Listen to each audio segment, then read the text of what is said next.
good morning, good afternoon, good evening, however, wherever, and whenever you may be listening. Welcome back to episode 46 of the We Are Family Pittsburgh Sports Podcast. It's just us three today, Pirate Peyton, Nathan Schivins, and Jake Bell. And we have recovered. I think we're moving forward. Have our head on straight because last weekend was it didn't brutal. even for me. It's not even in my head anymore. I don't even know that weekend happened last week. Well, we have to dive into it. Oh, I might not be saying anything 'cause I don't remember what happened. We have to. This is the last time we're going to talk about it, and then we have to focus on this week's games and hope for some better results. But it was a pretty terrible weekend for Pittsburgh sports. And we have to start off because you two especially have some strong feelings about this Pitt loss to West Virginia as 7-point favorites on the road.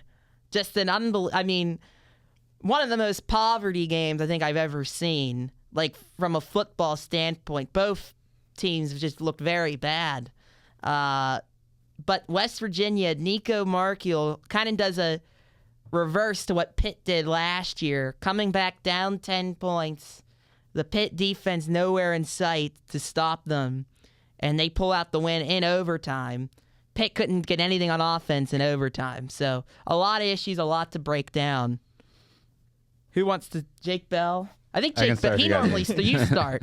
Sounds good. Yeah, it's kind of funny. Like I did everything I could to think maybe this is like 4 years ago whenever Pitt started out 2-0 and then they lost to Western Michigan, like that sort of feeling I had. But it really isn't. And you go back to 4 years ago whenever they did lose to Western Michigan, and obviously that's devastating. A lot of people were calling for firings of multiple people after that. But in the back of your mind, you after a week, you have more optimism because one, you had an offense that Pitt has never had before ever that season, and that gives you a little bit more optimism. And two, you had you had a few first-round guys on that team. You had a lot of, the defensive personnel wasn't as bad as it seemed. I think it was just a stubbornness of not changing your approach because a Syracuse coach was on the coaching staff for Western Michigan. I forget what role he had, but he basically knew what Pitt was going to do defensively that entire game because he's just used to that. He was able to face them well. So that had a different feeling to me. This year is just not that same feeling. Obviously, this West Virginia team, that's actually debatable if they're better than that Western Michigan team, this West Virginia team. That's actually very debatable. Which is weird to think, but anyway. Is this Pitt team better than that Western Michigan team? yeah. Well, but yeah, it just doesn't feel the same. I mean, the offense, we can question Holstein's decision making and stuff like that. We can question Cade Bell's offense once he gets into the red zone. But at the end of the day, that offensive line just did not do their job. It was constant pressure. I know West Virginia's defense has been pretty solid this year so far. I know that, but still at the end of the day, you bring in these transfers. BJ Williams, this is his third season on the team. It was just no one could gel. Ryan Baer, I'm expecting him to have that breakout season. It's just no one gelled well on that offensive line, and that was just a huge problem the entire game. And then, defensively, I thought they were okay, but they really got bailed out because Rich Rod decided for whatever reason to put in that freshman quarterback, which is kind of weird. It felt like they would have handed them that game, but then you look and you kind of compare both losses from this year and 4 years ago, and you're like, well, if Miracle, if he started that entire game, it probably wouldn't have been close. If we're being honest, it probably would have been a two-score game because that freshman threw interceptions into their own territory, and Pitt wasn't able to capitalize and get a touchdown on it even in any of those possessions. So you look at that and you're like, Pitt may have only scored 17 points that entire game if they were lucky, if they don't get those interceptions. And I truly feel that if Miracle was in those situations, he wouldn't have thrown the pick. He was playing safe football that entire game. It's what they probably taught.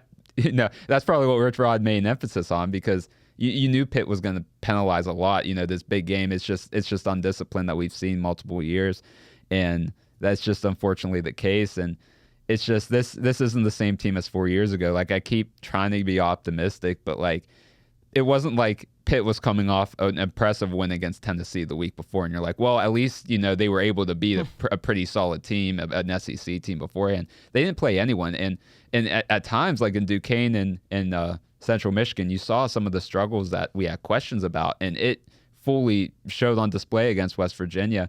It's just, to me, like, I'd rather us be 7-6 last year and being West Virginia than us going maybe 8-5 or whatever this year and losing to West Virginia. I truly would rather that happen, because at the end of the day, you're not winning the ACC doing that either way. So I'd rather have that big win and kind of move on from that. But yeah, this was just very devastating, and it's the first time like I didn't rage at this game like I probably would in years past. This was kind of just like I was just in silence. Like, once West Virginia. They silence is the other form of rage. It was stunned silence. Yeah, and it was just absolute stun. Yeah, and whenever West Virginia was driving down, it was 24-17. I was like, Pitt's gonna lose this game. Yeah, because it was just the momentum thing, and I had a feeling that Narduzzi was gonna start out on defense, even though that probably wasn't the best move because your defense gave up 2 straight touchdowns.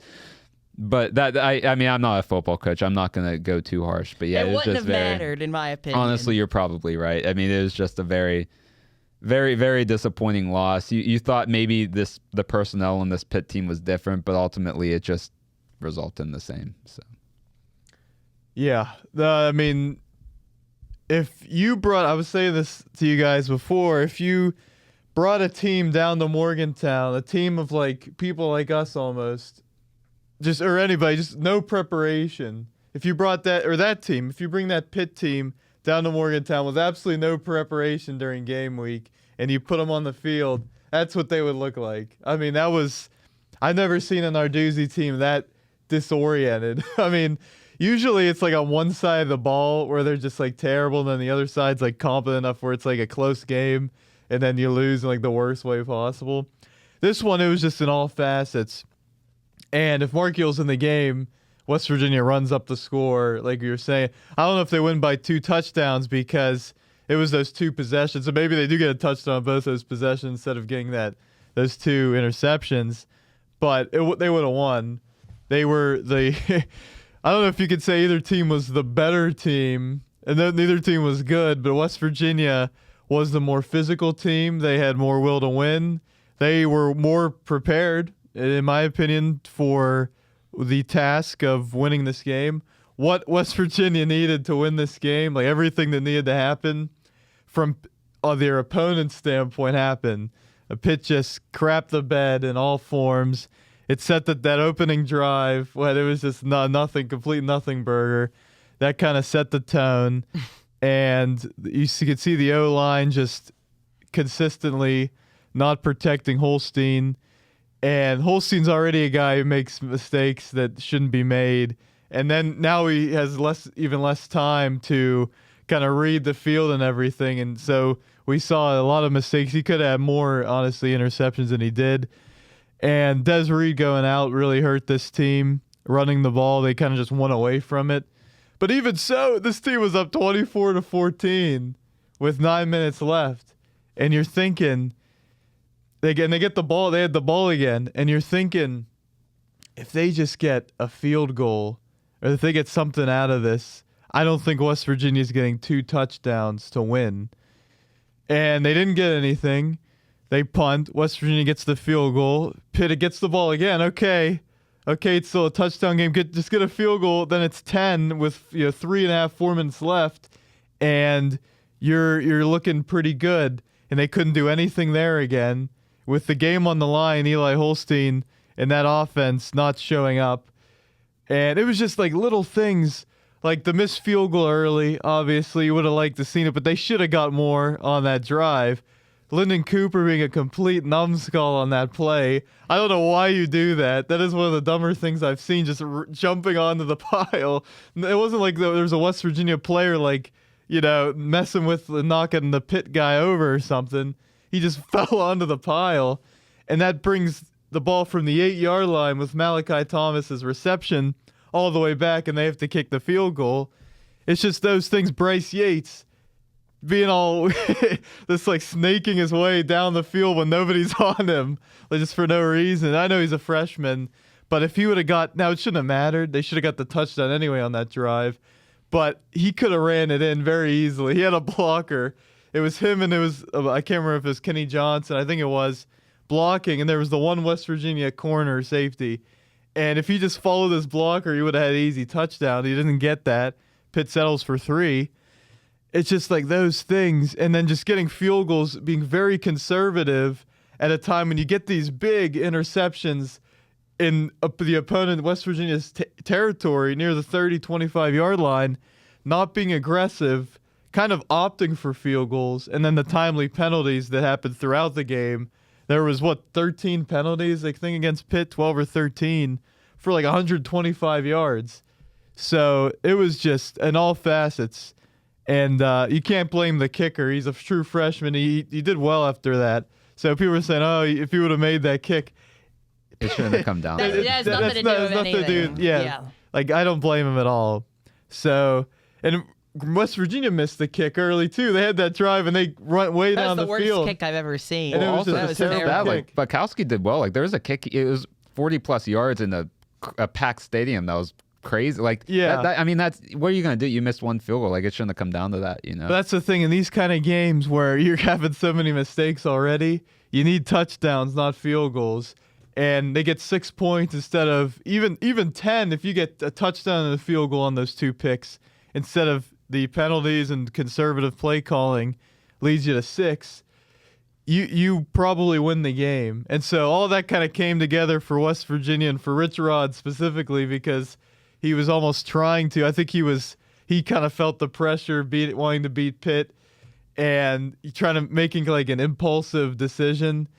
Even when his team was up 14-3, and he goes with the true freshman, and obviously it was closer at that point, but at one point they're up 14-3, and he goes away from Markeel, who was just kind of doing what West Virginia needed him to do, which is not turn the ball over.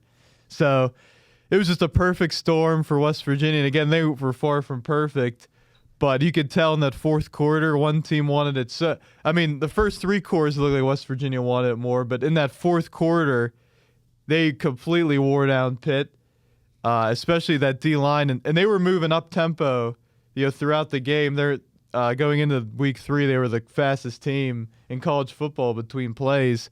And they were going up-tempo. And you saw early, Pitt got that pressure. They got multiple sacks those first 2 drives. They really didn't do much after that other than the Sean Fitzsimmons bull rush to knock the tackle back into their West Virginia's 3rd quarterback that they brought in. Other than that, they got no pressure. They were tired out. And we know Pitt secondary, when you're missing your 2 top corners, who I still have questions about anyway, and you got true freshmen playing, it's going to be an issue. And it was, imagine now Miller Moss, they play Miller Moss in Louisville next week. Imagine, now hopefully our Rashad Battle and Lynham are back.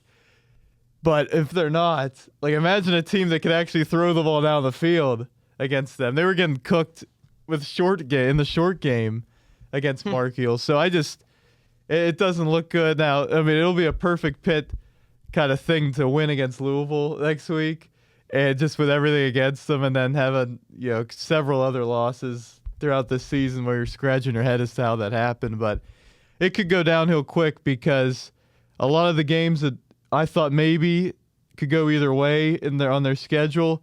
If they, at home or whatever, we're talking about, I mean, at Georgia Tech, I thought was probably a loss, but out Florida State, at Syracuse, even if you play like this at Stanford, Ben Gulbranson, who's one of the worst quarterbacks I've ever seen, they'll get some poverty BS and they'll beat Pitt too. So this could go down. And obviously Notre Dame and Miami at home. So this could really go downhill quickly.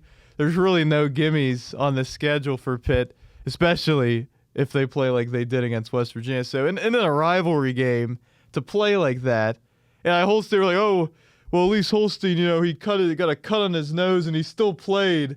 Because all he does is run into people. But it was like, this is the backyard brawl. He's not coming out anyway. Like, I just didn't see enough from this team, the heart. I hope to see it this year, But again, this is what you kind of see in the age of the transfer portal and everything is guys who just got here, just got to the place they're at, and they don't respect the rivalry enough. And you saw West Virginia brought in 1 billion players in the transfer portal, and they wanted it, and they understood the importance of this rivalry so much more than I think Pitt's players did. And that ultimately falls on Narduzzi, who I think this is the last straw. And it's not going to happen. They're not going to fire him. He has a buyout that's fairly large, and Pitt needs all the money they can keep for NIL anyway. It's just NIL is like coach's like best friend because these buyouts that are so high make it almost impossible to fire these coaches until their contract is up. So we're going to see Narduzzi for a while still. Fans are you got to fire him now. That would be a detriment to the program long term if they did that because you wouldn't have that money to invest in players going forward. But it's just the program is now like I was thinking it was getting there because we saw it under Narduzzi ascend to levels we haven't seen in a while with the ACC championship and the consistent 8 wins that we've been getting. But now these past couple years, obviously 2023 was just a horrendous season. Phil Dracovic and Bay Air and everybody. They have a clear ceiling now. Yeah. I mean, but that's what it is in this age of college football. But they have the players. They have the players to be an 8-win team if that's the ceiling or whatever. Or 9 wins. But coaching is the ceiling right now. It's a ceiling, obviously by Narduzzi and at times by Cade Bell. At times. Yeah, because I think sometimes he has. I think for the most part he's all right. He does a good job, like literally in the middle of the field. I think he does. Like he's able to move the ball. It's just once you get into the opposing team's territory, that's when it kind of gets shaky. Yes, and that's a huge problem. A huge problem. That's why they lost this. That's a bit like they mentioned, settling for field goals. How many times in the red zone? I mean, we saw it against Duquesne. Their red zone offense is atrocious because Pitt, when I think about Pitt football, I think about downhill running and having a great offensive line, having a big running back. And what happened, Frank Cignetti was the most boring, conservative offensive coordinator ever. And so Pat Narduzzi decided we need to get completely the opposite away of being physical and being a downhill running team, and we have to get this high-techy, like high-tech.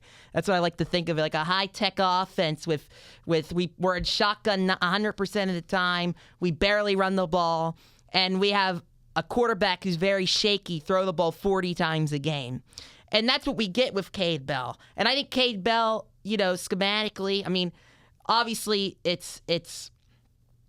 At times it's refreshing and it seems like it's up to today's game. But in college football, you don't have to be passing the ball 95% of the time. And Pitt does not have the offensive, but either way, Pitt doesn't have the offensive line like Jake Bell mentioned, and they don't have the physical running back necessary to run downhill. And once what's his name? Who's our running back? Desmond Reed. I wanted to call him Damien, but I knew that wasn't right. Desmond Reed was out of the game. I mean, they have no trust in any of their other backs as far as running the ball at all. And people were saying, like, they were saying in the offseason, should Pitt get another kind of veteran running back in the portal? Do we really trust Juelz Goff, Jakarian Turner to be a good backup for almost the inevitable Desmond Reed injury? And it didn't happen. But I want to go back to what you said. Remember, and this really irked me, and I think you guys too, when Narduzzi got rid of Mark Whipple. He kind of ran him out. Didn't he leave to go to Nebraska? Yeah, I think it was more because they were butting heads so much because there were a lot of times that Narduzzi wanted to keep the ball on the ground and Whipple wanted to keep the ball in the air. Stuff like that. Well, they don't keep the ball on the ground at all. That's what I'm saying. Yeah, right. That's what I'm saying. They had Whipple. Narduzzi ran him out of town. And look Whipple created the number one, like you said, the best season. He was the perfect offensive coordinator. He was easily that offense could do anything that they wanted. They were effective on the Hammond and Abanikanda, they were averaging 5 yards a carry, and then you also have Vincent Davis that was still serviceable. Like if they had one main back, like it would have looked a lot better in the rushing department, but like it technically doesn't. But so like, all of this, like what I'm getting to is it's all self-inflicted as well. Like Narduzzi, he just like I can't get over it. Now you have Cade Bell, like you said, you're not running the ball now, and you're throwing it a bunch, and you're doing weird plays and everything, and you're in shotgun formation every single play. Like you could have had Whipple. Whipple could still. Now he probably would have went to a better job, considering like if he had a 2022, 23, and everything of good fortune as the offensive coordinator. But you could have built that foundation, and then another up and coming kind of offensive play caller. You bring him on, and then it kind of moves that along. But then you have Cignetti, which stagnates your progress on the offensive side of the ball. And now you got to bring in somebody from Western Carolina who it'd go way outside the box, who I think has the potential to be good. He's still very young as a coordinator in Cade Bell. And I think he wants to be a head coach, Cade Bell. And I think half the time he's just trying to show off and do all this stuff. And, I want to have the best passing offense in the country. Instead of just focusing on winning games. And if anything was proved this past weekend, Eli Holstein, I don't want to hear anything about how good Eli Holstein is. He's not good. And I know the offensive line wasn't great, but he misses the easy stuff. He makes bad decisions. He's inaccurate. He's big and athletic, and he makes fun plays sometimes. But he is not a consistent enough quarterback to be. This offense is quarterback central, right? It's quarterback heavy. And Eli Holstein, to me, I haven't been on that since the middle of last year. I haven't seen it with him from a consistent standpoint.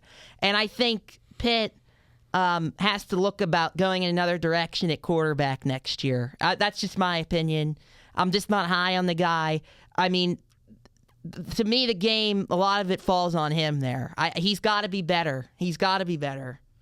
That's just my take. Well, I mean, it's still early, and we need to see a lot more from him, obviously. But Mason Heinzl, you got guys like waiting in the wings. Yeah, I mean, Mason Heinzl, in my opinion, is going to be the reason why Pitt doesn't go for a transfer for the first time since Pitt. Oh, yeah, and I want to mention this. I think he could be a very good quarterback. He looked really good, like in training camp and everything. But I just thought of another, like one of the most frustrating plays during the game too.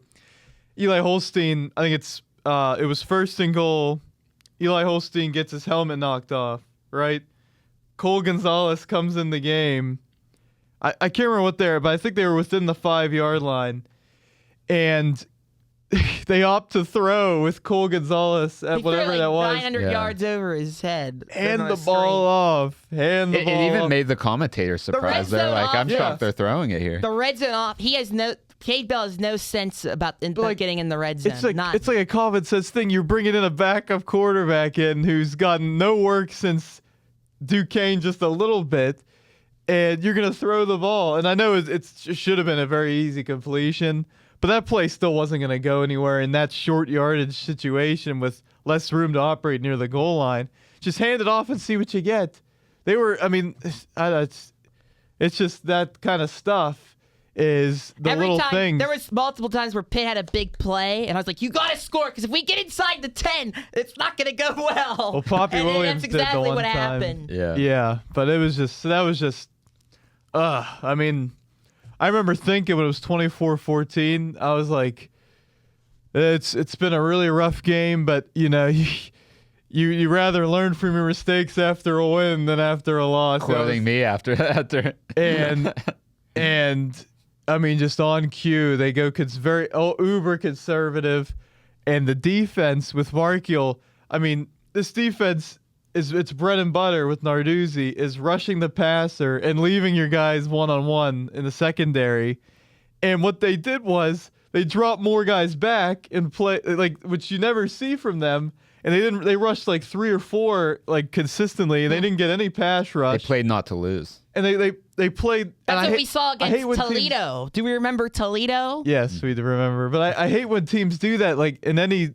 At the end of games, we're like, we're going to give up, chunk plays, and we're going to play back conservative so they don't give up. When has Narduzzi cared about giving up the big play? He literally That's what always his defense third and is. long. I've seen him blitz on 4th and long. Like this is just how the character. And so I just don't know what that was. I don't know what that was. And West Virginia just marched down the field. You know their quarterback is their weakness. Their offensive line is their weakness. Do what you normally do. They dropped him back. West Virginia didn't even attempt like any passes beyond like 30 yards anyway. So what are you dropping back for? It went right into Rich Rod and Nico Marchiol's hands because Marchiol, all he did was throw 10 yards down the field over the middle, and they kept getting 15, 20 yards of play. So it was just everything little by little compiling on top of each other to deliver the perfect Narduzzi special recipe for a Pitt loss. And now instead of being 3-0 with things to work on still, with a bye week, looking forward to playing Louisville at home, you're 2-1. And you're all pissed off, but you can only blame yourself. You looked awful. This team could go one of two ways here. They could play angry against Louisville next week and maybe show something that we haven't seen so far, or they could just lay down. Well, when Pitt plays angry, they're undisciplined, too. Well, they're always undisciplined. Well, I mean, if things keep going wrong and if guys get injured, I mean, I don't want to be that guy, too, but baby. yeah, they could only win 5 games with their schedule, and that's like a weird thing to say, but it's not completely out of the world. Like because this was a win you needed to win to at least guarantee that you'd be bowl eligible eventually. I mean, they could win 4 games. I mean, they could. I mean, there's no, like I was saying, like Boston College, even at home, they've shown they have a good offense. Like I'm saying, at Stanford, at Syracuse, at Florida State, at Georgia. What's the win? Give me. What's the one where like, there's no way they lose this game? There's none that you can look at. So everything's on the table now. It all depends on how they respond. Luckily for them, the bye week is this week because they needed apparently half the team is hurt now. That really irks me too. I was going to speak on that. That's soft. I think I was saying this. This is one of the softest Pitt teams I've ever seen. But at least in that game specifically, but like generally, like they're soft. Did Narduzzi take them out for 5 Permani sandwiches before the game? I mean, they're all falling like flies. It's like they weren't conditioned. West Virginia was the more conditioned team, and that's something they were more physical. That's something you normally talk about in high school in terms of who's more conditioned. At this level of football, everyone should be well conditioned. I mean, I can't say that it was just a coincidence that everybody was falling like flies. Like that is a big concern. A physicality and conditioning from a physicality and conditioning standpoint. Here's the good news, at least from my perspective. And There's any good news? There's good news. And it may be different. There's no good news. But like my perspective on this Pitt team hasn't really changed. I saw them going into this season as a 6 or 7 win That's team not good anyway. news, though. But I'm just saying from my perspective, and yet the good news is we know how Narduzzi is in a bad spot, and they lose these games. It was a bad spot for Pitt. This was West Virginia's Super Bowl. Rich Rod. They're getting 7.5 points at home. I took that. I love the 7.5 for West Virginia at home. Like, it was a bad spot for Pitt with West Virginia coming off such a bad loss. This was their Super Bowl. West Virginia may only win 3 or 4 games, but, like, that was their Super Bowl. And you knew it was going to be a close game. You just knew because, and actually after that game, 7 of the last 9 Backyard Brawls have been within 7 or less. It's been within 1 possession. Mm-hmm. So, and then you look at back, almost 20 years ago, the 13-9 game. So these West Virginia Pitt games, everybody has to know that it doesn't matter. Yes, obviously Pitt has the better roster, we feel like. But when it's Pitt and West Virginia, it does not matter who the better roster is. So I'm not hitting the panic button in terms of is Pitt going to be bowl eligible. Could I see them winning 4 or 5 games? Absolutely. But do we see that this is what their ceiling is, like 6 or 7 wins, maybe 8, maybe. But I mean, when you think in Miami, Florida State, Notre Dame, that's probably 3 losses at right Georgia there. Tech. Mm-hmm. And at Georgia Tech, like, so this is a 6 or 7 win team, and that sucks to suck. But it sucks. But like, that's kind of like the reality of Pitt football a lot of the time, and there's nothing special right now about this coaching staff that's going to elevate this team in this era of college football. That's what I'm saying. Why you'd love to make a change now because you could tell the program is now on the wrong track. And for a while, like I was trying to say earlier, it was on the ascent with Narduzzi to heights we haven't seen in 25 years. But now and this happens with every coach, with every program basically. It's time to part ways. It's just you're not on the ascent.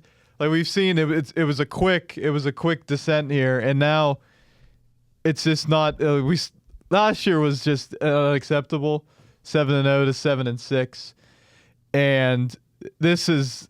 I was thinking like could have been it for Narduzzi anyway if they wanted to make the decision. But it's just there needs to be a parting of ways in some way. I just don't know how it can happen because Pitt doesn't want to pay the buyout. They're stuck. Well, I kind of want to compare this to Narduzzi's actually his old head coach before he went to Pitt, Mark D'Antoni. If you look at Michigan State, like Connor Cook, he brought them to the college football playoff, great season. Then like a year or two, or I think it was 2 seasons after, they went 3-9. Coincidentally, Pitt went 3-9 2 seasons after they won the ACC. But then the next year, Michigan State goes 10-3, and it was like, okay, that was just one bad year. You know, we're still on the right path. We're still improving. But you can't follow. Like, I was okay with only winning 7 games last year. Maybe the context after the fact, you're like, okay, they lost 6. But if you had told me last year that they go 7-6, I'm like, okay, this is a good start. I agree. But this year you have to be better this year. You had to be a 9-win team in the ACC. In college sports, you want your teams to get better. And what I saw last year, it was a young team that reached their potential early and got worse. And that's a lot why of that I was injury. very concerned A lot about of it this was team. injuries. I don't think they got worse because their best players were hurt. Their best tackle, Branson Taylor, was hurt, and that just destroyed the offensive Losing line. 6 in a Holstein was hurt. Still, but this year, what I mean is that like you had to start 3-0 to have a better season than last year. Like you have to constantly improve after you hit rock bottom. If you don't improve this year, like 6 to 7 wins, that shouldn't be the goal here. We shouldn't be panicking trying to get to that spot. This isn't Purdue, right? I mean, with all due respect, this isn't what this needs to be a year where you compete for the ACC, and unless Pitt is in the hunt for the ACC championship game until the last game of the year, this just isn't a successful season. I can't get around being excited after an 8-win season. I don't think any of the players. I don't think that's any of their goals. To get to 8 wins. Yeah, I mean, for me, what happened maybe for the first time in my time watching Pitt is I kind of did what I did with the Steelers, where I'm just like, okay, like this is what they are. Yeah, you know, it's just the realization. We know. Look, you guys know how I feel about Narduzzi as a football coach, and we can go on and on about what he does with his defense. It's always goofy. I don't like to even talk about the defense that much, but if you look at it from Pitt's perspective, in the age of NIL, Narduzzi does a solid job of recruiting players, and with Pitt, you know, not having the best NIL, right? Like. And Narduzzi having such a big buyout, I just don't see, like, I think I see them getting comfortable with being mediocre, and because they're just not willing to risk paying that buyout. And then if you get a better coach who doesn't do as well recruiting, you're still in the same spot you are. So it's a tough spot. Well, not only it's so, but they put themselves in it by making Narduzzi out to be what they think he is. Well, it's not only recruiting, it's the development like that you do while they're in college. I mean, that's really what Narduzzi does well. And like you're saying, like I don't care how well you recruit. At certain positions. Like if you were like Narduzzi's not like the recruiting class, like he's not a great it's in the 40s consistently, but it's the development of these players that you like diamonds in the rough. And, I mean, Travasi Adeniswo went to the Air Force if Pitt didn't give him a call, which is crazy, and now he's an NFL player. Yeah, I mean, there's countless. Kalijah Cansey. I mean, you can go down the line of these players. Kyle Lewis could be a first Kyle round Lewis pick. was just he had offers. I think he was similar to Kenny Pickett. I think he was a Temple decommit. He was a Temple decommit, and Pitt brought him in. Yeah, so, again, it looks like this is what it is. This is going to be a 7-win team, maybe 6-win team, something like that. And I'm just very that was just a very like self-actualizing event that game where I'm just like, yeah, this is because you had hopes going in this game.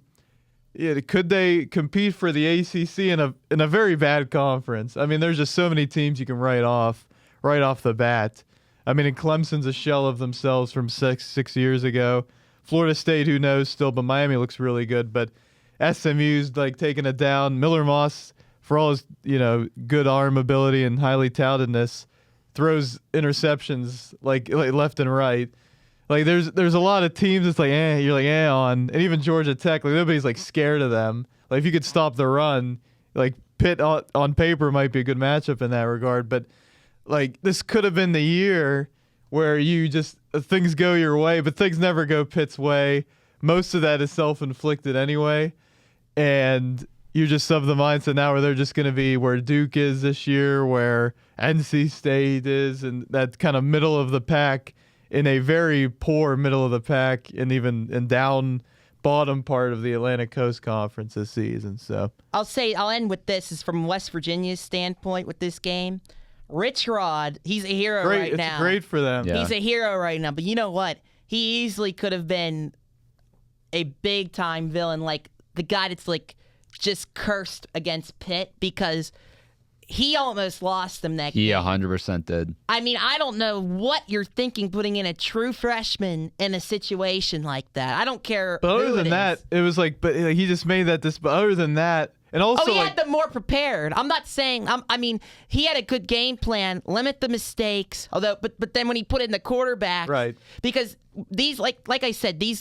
It doesn't matter the rosters with this game. It's who's going to make the most mistakes. And Pitt ended up making the most mistakes. But West Virginia really almost hurt themselves by that decision. I mean, Nico Markiel, he's the best they got. I mean, they have 5 different quarterbacks. And Nico Markiel, I don't know if I'm saying his names right, but he's not that good.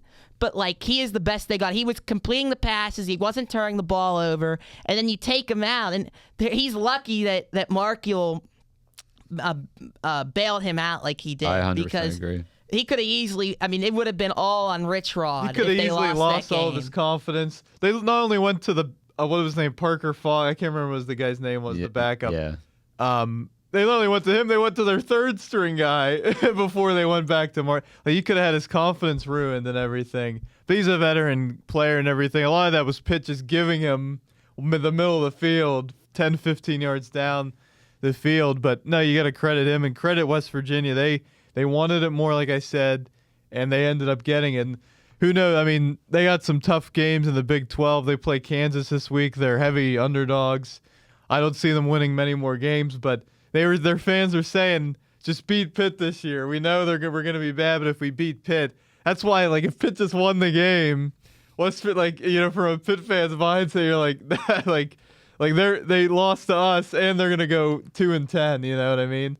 Now it's like, they could go 3-9, 4-8, but they beat Pitt and then they're so in such a celebratory mood for this. It's a hang the banner season at 4-8 or something. So that's where. But you got to credit them for sure, and their fans were into it, especially late in that game. They could smell blood in the water with Narduzzi and Cade Bell being ultra conservative with the lead. And they got even louder in the fourth quarter in overtime. And you knew in overtime you knew they weren't going to do. Like once West Virginia got the ball, once Pitt punted and it was 24-17, I was like, Pitt's going to lose this game. And you start at the 25-yard line for Pitt. That's terrible because I'd rather have Pitt start at their own 25-yard line than start at the West Virginia with this red zone offense. They just had no energy at that point. They were just defeated. And West Virginia was really feeling themselves. So, well, before we end off, I just want to say, like I mentioned before, now this is Pitt's turn. Like maybe not exactly like 4 years ago. That's going to be a stretch, but this is your time to turn your season around. At this point, you have to realize, okay, this isn't going to work anymore. They need to compete for the ACC. I don't care. You have to be a 9-10 win team at this point to salvage the season. I mean, I know, but that's just in reality what has to happen. Like that's how you're gonna save this season at this point. You cannot win 7 games and think that's okay. That's just that's what'll happen. Yeah, they will think that's okay though. That's the problem. They're gonna think that's up to the players. We'll see where their mindset is. I'm hoping it's good. I think Eli Holstein needs to take this opportunity to truly become a leader if he wants to elevate this team. So we just have to see I just don't think it's going to happen, because if there was ever a time to be a leader. Yeah, I'm not saying it will. I'm just saying that this is what has to happen for you to salvage this season. It's just, it has to. So.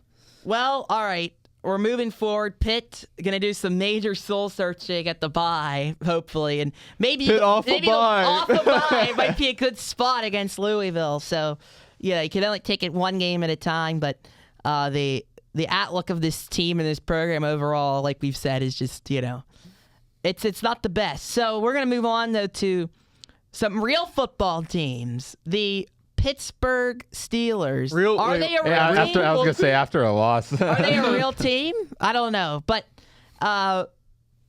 you watch an NFL game, and then you watch Pitt and West Virginia. It's like, well, the Steelers, the Steelers almost arguably had the more egregious error in their game. No, absolutely. So it almost wasn't. I mean, with the Steelers' performance, last Sunday, I mean, it wasn't like it was a great step up from Pitt, even though you can't get worse than what Pitt did.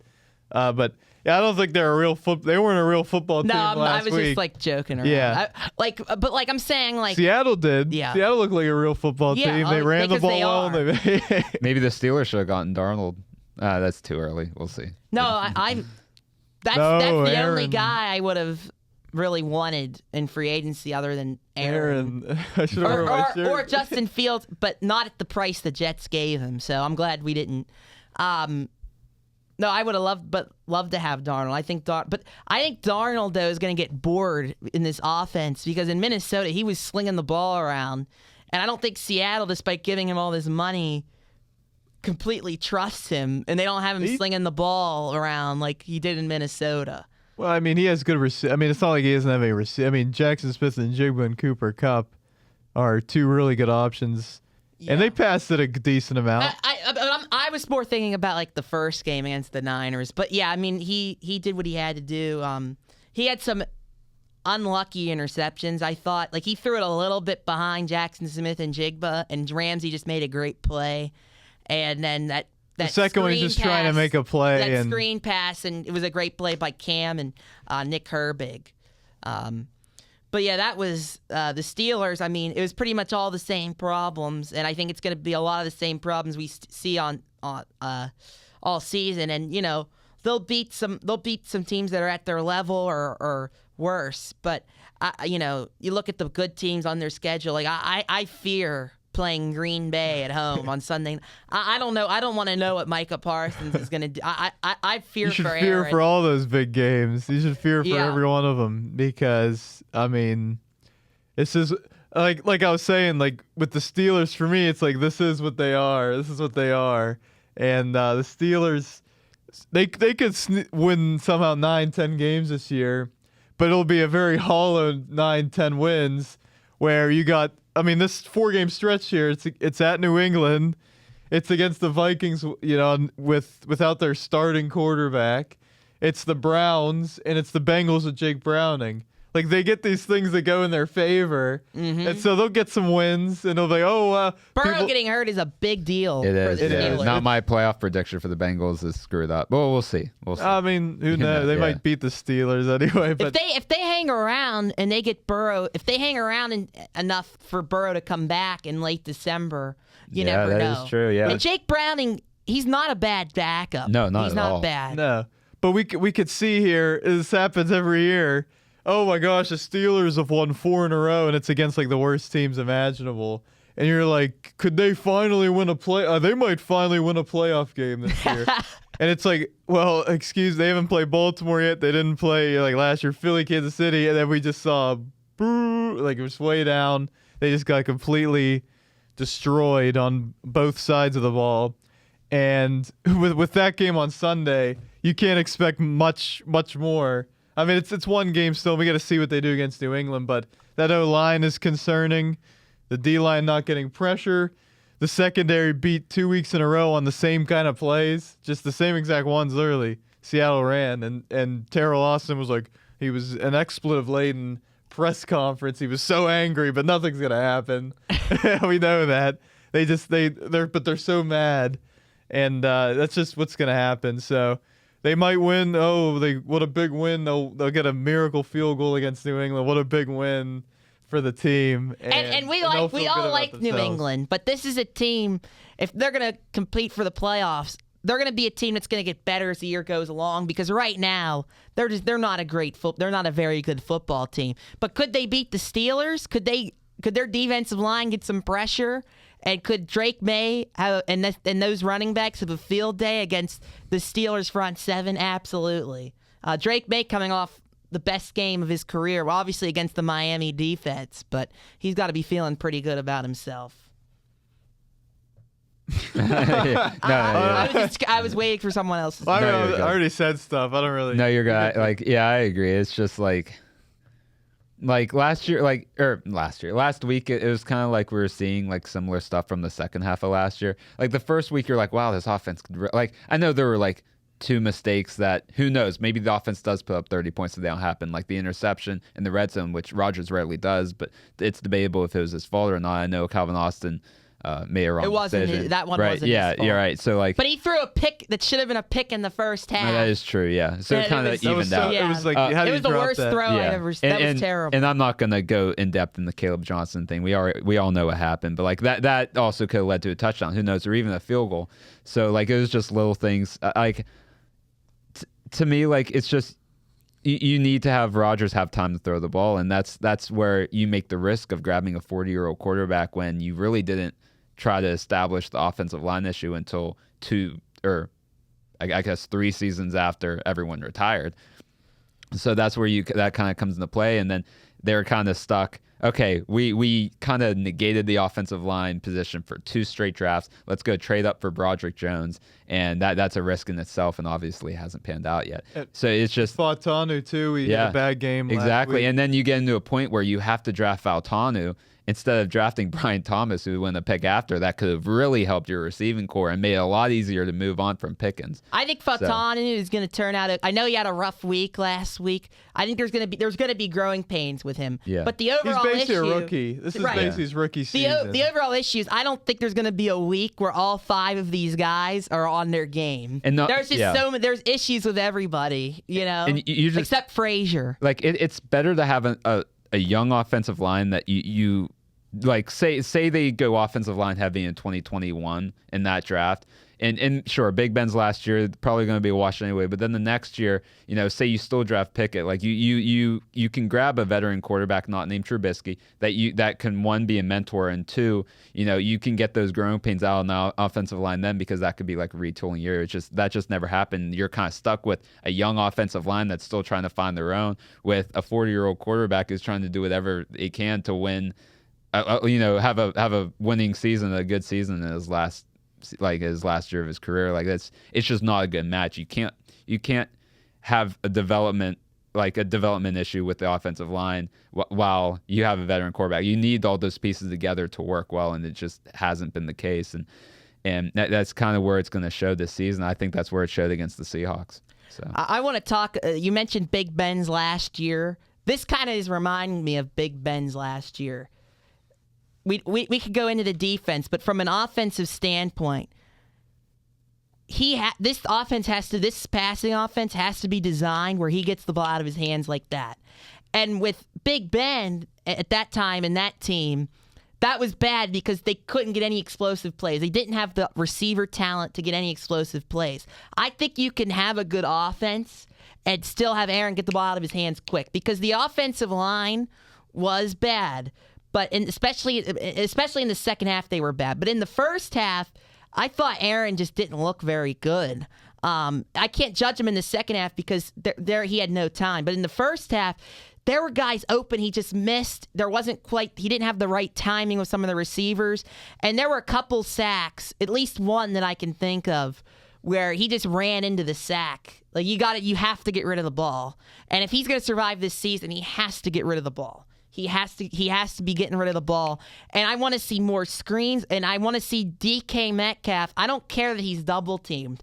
He has to get the ball. He has to get open, and Arthur Smith has to find ways, whether that's screens, quick passes. I know Aaron, he likes to do that thing where he takes the ball under center and just throws it to the sideline. I want to see more of that. we got to see more quick throws. And if you have the quick passing game down, I keep snapping my fingers. But if you have the quick passing game down, that's going to open up big plays down the field. And I think this offense, though, the big play in this game was early on. It was an prime A-Rod throw to Pat Freiermuth. And Pat Freiermuth drops the ball. And I'm getting sick of Pat Freiermuth, man. Like, he's not making the plays when you need it most. I think Jonnu Smith right now should be the main guy as the tight end. And I know they have 2 tight ends, and you want to use both. But I think one is clearly the better receiver right now. Well, that's true. But, like, between They got 4 tight ends, actually. The 4th one shouldn't be on the team.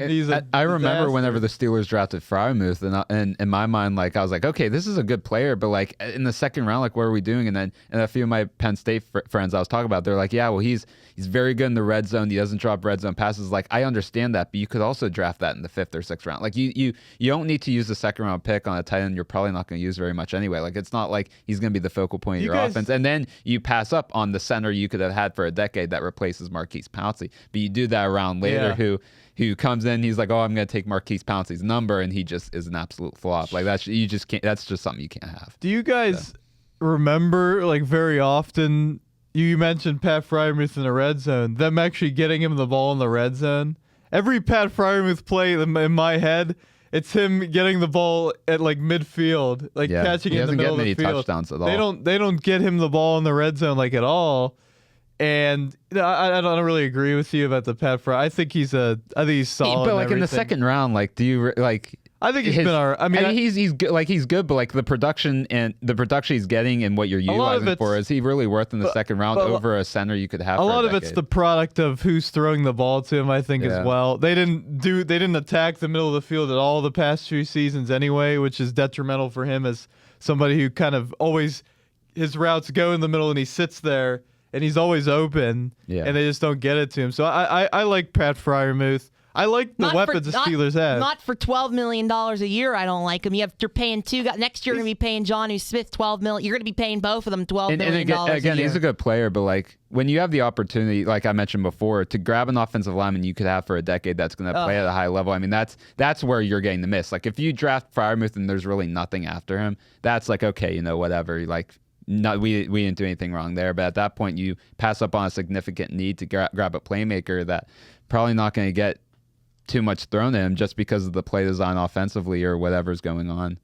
So I think with that in mind, I could understand where you're coming from. I just think he is a weapon that they are not using properly whatsoever. I just think they haven't used him properly. They haven't targeted him much at all. Yeah, they paid him. I didn't understand when they paid him because like you never use him. Mm-hmm. And, like I think he deserves that money, but you don't target him. You don't use him at all. And now you have Jonnu Smith, who I'm sorry, I think is the better receiver. You have to get the ball to DK Metcalf 7 to 10 times a game. I agree. Mean, he had how many receiving yards did Jonnu have? Like, he had a ton.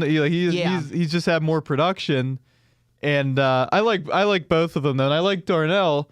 I think he's like the biggest red zone weapon, and they did it the one time last week. They tried to get him involved. He did get involved, and there were a couple passes. They have him tried to get him blocking involved. on the left side a lot though. They do because they need help. Yeah, they need help there. Aaron missed a throw to him across the middle in that first or one of the drives in the first half. Yeah, and then Aaron, do you see he was like playing? He was like that to like they were like, oh, flag. Well, the Calvin Austin.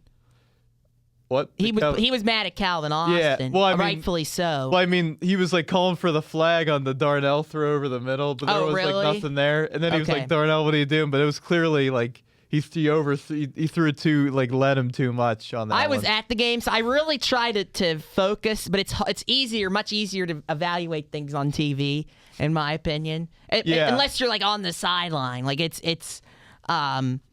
but yeah. I think we've spoken enough about the offense. The defense, oh my word. I mean, the D-line is not good right now. At least it has the potential to get better with Derek Harmon coming back, hopefully this week. Cam Hayward, I hope, is going to, as long as he stays healthy, is going to improve. Like, because, I mean, he didn't really have a good training camp because he didn't do anything. He didn't have any training. No. Yeah. So, but this linebacker core is the big issue right now. I don't see it getting better. I mean, who are you going to... Everyone's like, well, we need Cole Holcomb to play more. Cole Holcomb, I saw him on this one play, He had to make an open field tackle, and he did. It was like 3rd and 16. I think it was a pass to Kenneth Walker. And he's just waiting. He's sitting there waiting for Kenneth Walker to come to him. And he makes the tackle like 2 yards short. And he almost got the first down. Yeah. You have to go and get him. So I don't think Cole Holcomb can be an every down linebacker at all. He may be better in the run defense, but the big disappointment, we know Patrick Queen is overpaid and just not very good. Although he made a few decent plays, but he is what he is. The big disappointment is Peyton Wilson had to be that guy with Noah Landon Roberts, who was your main run stopper. Now Malik Harrison is on the IR. Peyton Wilson was like, I need to be a better run defender because we saw him against how good he was against the pass. And now he's making gaffes all over the field. I mean, maybe he wasn't feeling well on Sunday. He threw up on the field. I don't know if they show that on the broadcast. I didn't even know that happened. He Wow. threw up I saw on the after field. the day, yeah. And so, but he has been a big disappointment through 2 weeks. But in week 1, he wasn't good either. Right. So this front seven, it's very concerning. On the back end, they have the guys. It's just, I think it's more of a schematic issue more than anything. And speaking of schematics, I keep hearing how they're going to go back to Blitzburg. Where is the blitzing? The few times they did it, they had Patrick Queen, and Peyton Wilson. How to create the worst linebacker in history, Patrick Wilson. That's actually so But they sent him through the gaps, through the trenches, and they got some pressure. So because they keep relying on this 4-man pressure, that's how they play back. They play off the line of scrimmage. They play a lot of zone with their defensive backs, and they rely on the 4-man pressure. The 4-man pressure hasn't done much if you can include last season, the last 8 weeks. And I'm wearing this shirt today because I've been irritated with him. But, like, come on, man. Come on, what? Bro, like, we're paying you $41 million a year. I don't want to hear that he's getting double teamed. I don't want to hear the excuses anymore. He's got to show up. And I don't know if they're not moving him around. I feel like they have been moving him around this year. He's got to show up. He hasn't had a sack in 8 weeks, if you include last year, or something like that. Like, where is TJ Watt? Where is this pressure against the there's no these quarterbacks have all day to throw with the 4-man pressure. So if you're not going to get anything with the 4-man pressure, you got to start sending more blitz. But, like, come on, Watt, come on, you're the man, bro. The thing is, like, we're seeing basically how the Steelers' defense was, let's say 2 years ago, whenever Watt got hurt. I mean, we're just seeing it's just they don't have an identity without him. Last year down the stretch. Exactly, and that's what we're kind of seeing now with teams finally realizing, hey, you know, the Steelers' defense heavily relies on this one guy. Let's make that an emphasis, and let's double team him, and then he's not an impact. Right. So as getting $41 million a year, you have to have an impact. I don't care if you're getting double teamed. Right, and you look at no, you're good, and you look at Myles Garrett and Aaron Donald. They get double teamed. They get double teamed all the time. Like at one point they would get double teamed like 50% more than Watt, Donald, and they would get triple teamed. Yeah, they triple them. Yeah, I mean those guys are animals. And I'm not saying Watt isn't an animal, but like at some point, like we can't be giving these excuses anymore. Yeah, No. it's just you got paid. Now exactly. You got to show it. And who could have seen this coming? Right. We saw it at the end of last year. Yeah. And we knew the Steelers were going to kind of cave and give them the money.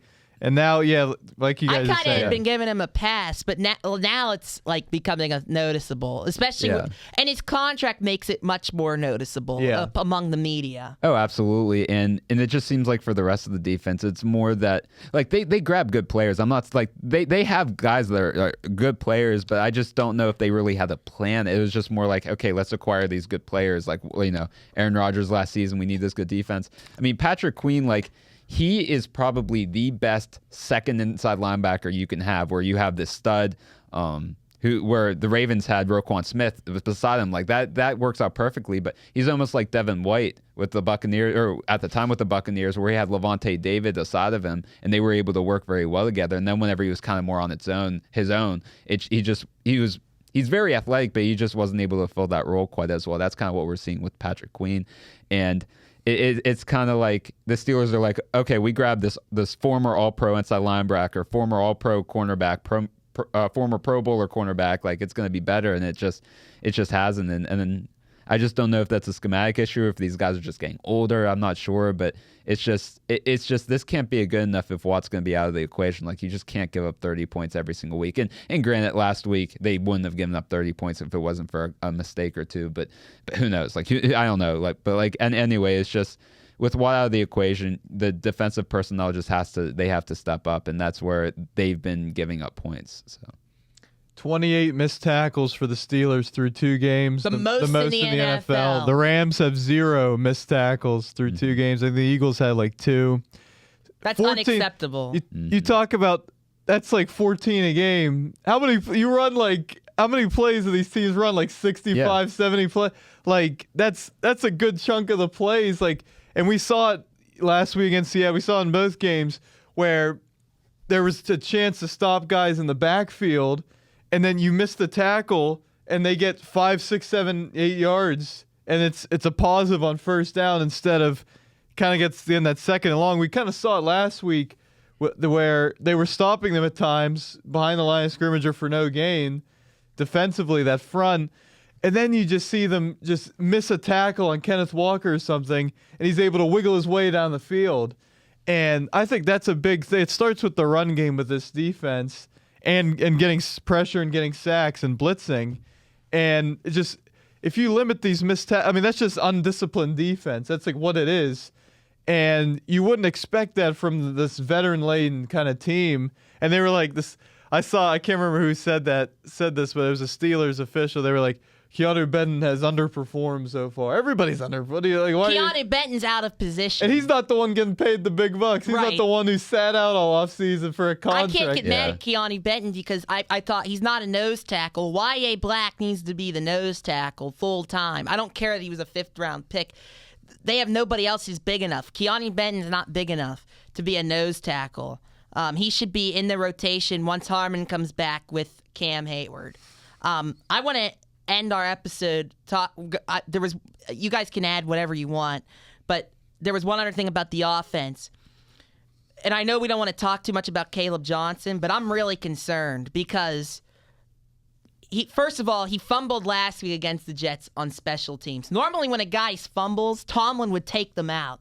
Well, he sticks with them, makes that big mistake. Not only that, but he looks slow. Like on these kick returns, we're lucky we're always set up with bad field position. Doesn't have the burst. He doesn't have the burst you need to get and there were a couple times like let it go in the end zone because the ball on a touchback now you get the ball at the 35-yard line. Just let it go in the end zone. Don't take it, and then we end up at the 15 or the 20, and that's a big difference. That's a big deal.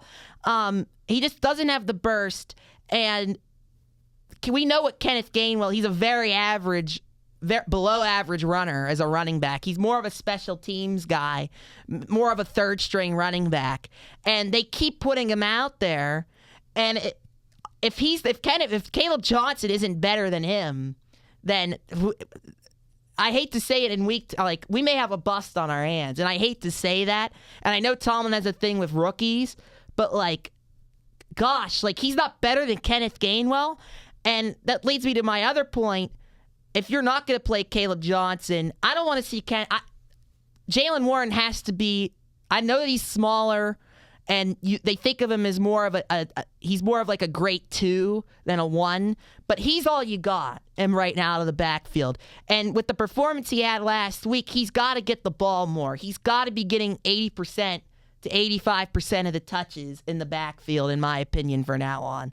So, and they got to get him involved in the red zone. He had that big 65-yard play and then that on that interception, but those play calls were awful. How do you hand the ball off to Kenneth Gainwell and Jaylen Warren doesn't get a touch after that explosive play?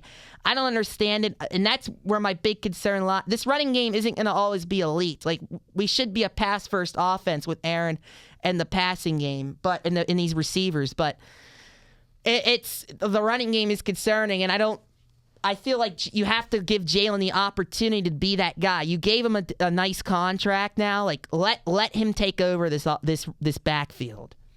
Yeah, I agree. It's just with Caleb Johnson, like there's some question marks going in. He didn't run the fastest 40-yard time for a running back, and like that doesn't take much into consideration. But whenever you realize he's not really a power back, he's more of an elusive back. That's where you kind of have some questions, and a lot of people are like, oh well, he topped at 21 miles per hour or whatever it was whenever he was with Iowa in games. It's like I understand that, but like Big Ten offenses or defenses are completely different from NFL defenses. If the Steelers line can't hold up, he's just not going to be able to do anything. It's just that's where the concern comes into play, and I know that the Steelers don't really bless you. They don't really use their young guys unless it's like more on the receive. Like they're usually not too patient with their receiving core young. Like they usually play them right away, I feel, for the most part. But either way, it's just like that's where it's a little bit concerning because you kind of draft them to be a 1-2 punch, and that just hasn't been at all the case. Like not even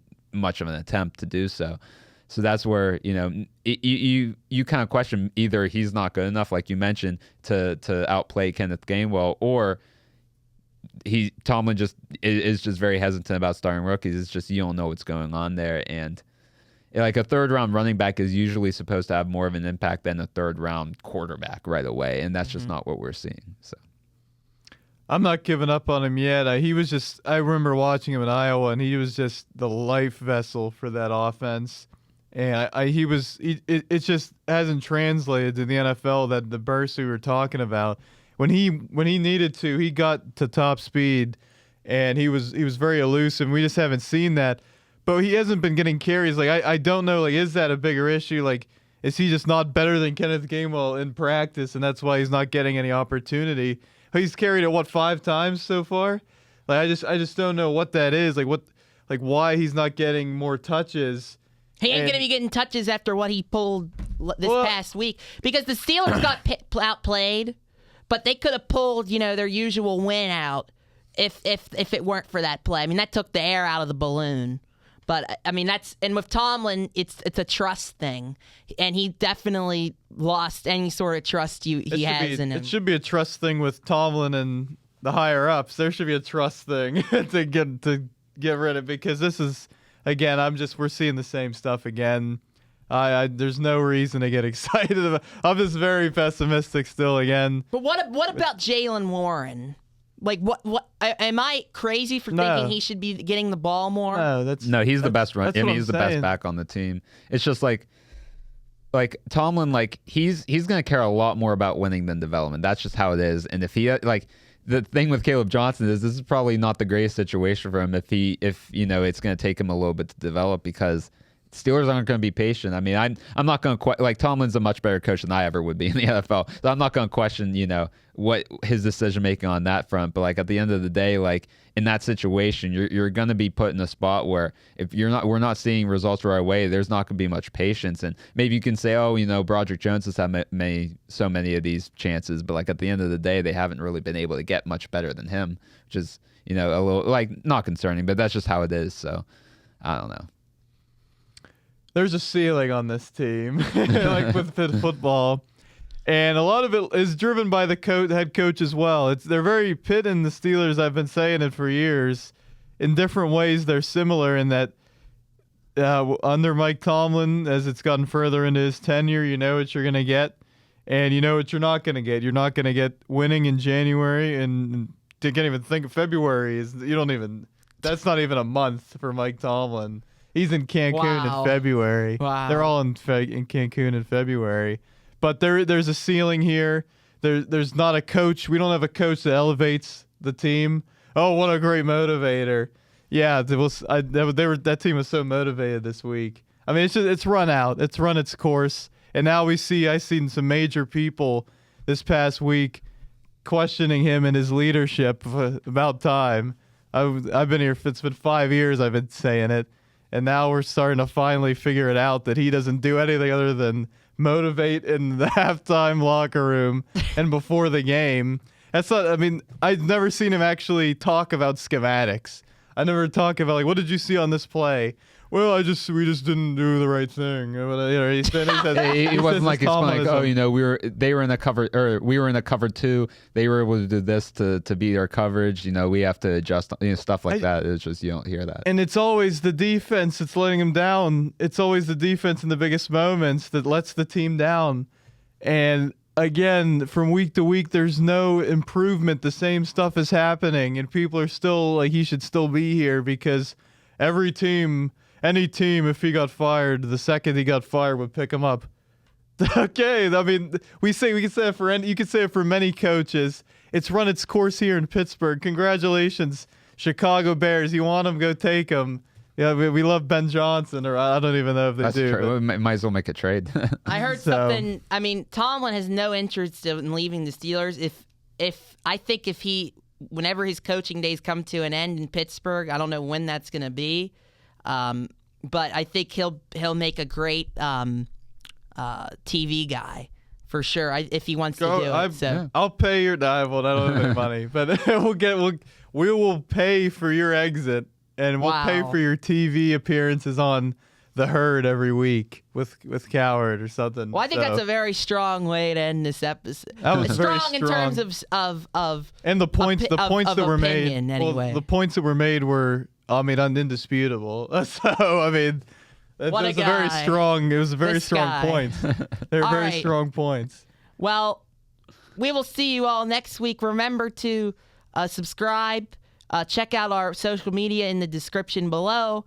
Our picks, I'm doing bad. Jake Bell's doing great. He's hanging in there. I'm mediocre, just like our head coach. Okay. So there you go. All right. Well, that's going to be the end of this episode. Thank you all so much for watching. Peace.